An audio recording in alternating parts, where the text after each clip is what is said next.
All right, so now we're going to do something a little different. We're going to make a lattice design. And here, on this one, I'm just going to use 4 pieces of bacon. And over on this side, we're going to try it with 6. If you want an extra large bacon circle, you can use 6 pieces, but I recommend 4, that's plenty.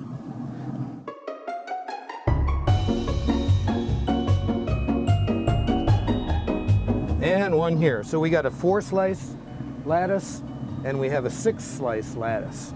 Now these you want to cook a little bit longer on the first side so that they stay together a little better. They'll kind of fuse together better if you cook them a little longer. So I'm going to do this at 275, but I'm going to leave this bad boy on for about 40 minutes before we turn them. And then I'll show you what we do with them. All right, so our bacon lattice has been on for about 40 minutes now, and we're going to flip it.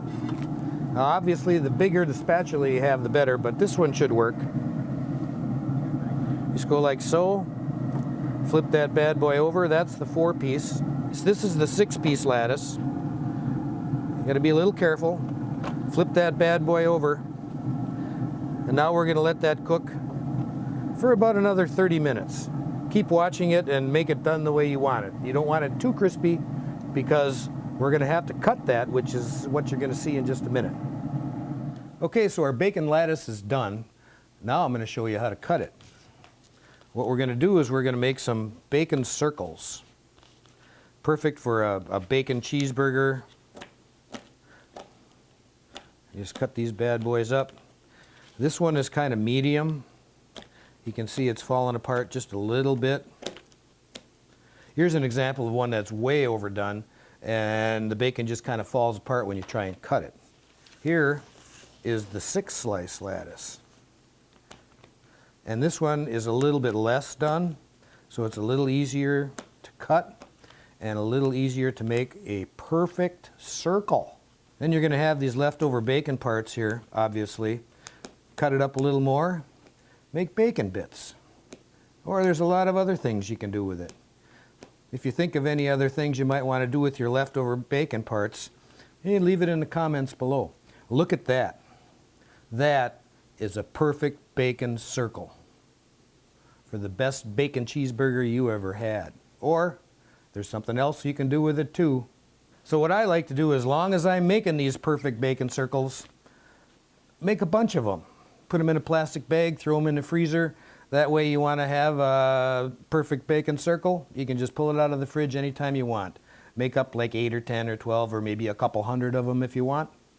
Easy peasy. And next what we're going to do is we're going to show you how to make genuine homemade jalapeno bacon. So what I'm going to do first is I'm going to take a jar of hot jalapenos. You can use mild ones if you're a wimp, but if you like hot, use the hot. And I dumped about half of the water out of there before I put it in the blender. Now, the reason I do that is so that it turns out nice and thick. You want it to look like pea soup. Or as some of your older generation might remember, it looks a little bit like Soylent Green. And for you younger people, just Google Soylent Green Charlton Heston, you'll see what I mean. Anyway, the point is, it should be nice and thick. So we're going to grind this up. And if you're thinking about doing a video, buy a blender that doesn't make so much noise.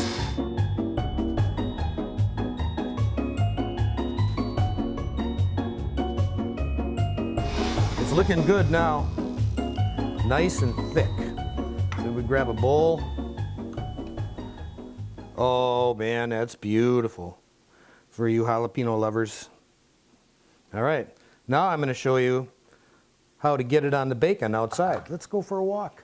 All right, this is how we make our jalapeno bacon. We got our pea soup mix here, and for you two-handed people it's going to be a little easier, but here's what you do. It's nice and thick, and you just ladle some on, and obviously the more you put on, the hotter it's going to be, just like the brand of jalapenos that you get. If you want them hot, that's fine. If you want them mild, where you just get a jalapeno flavor and it's not so hot, well, that makes for some delicious bacon too. So I'm just gonna slather some of this stuff on here. Oh boy, doesn't that look good. And then what you're gonna do is you're gonna flip your bacon right away. You don't wanna let it cook like this. So you just flip it so you get that jalapeno on the bottom. So we got it flipped, and what you wanna do is you wanna put your jalapeno juice on the other side right away.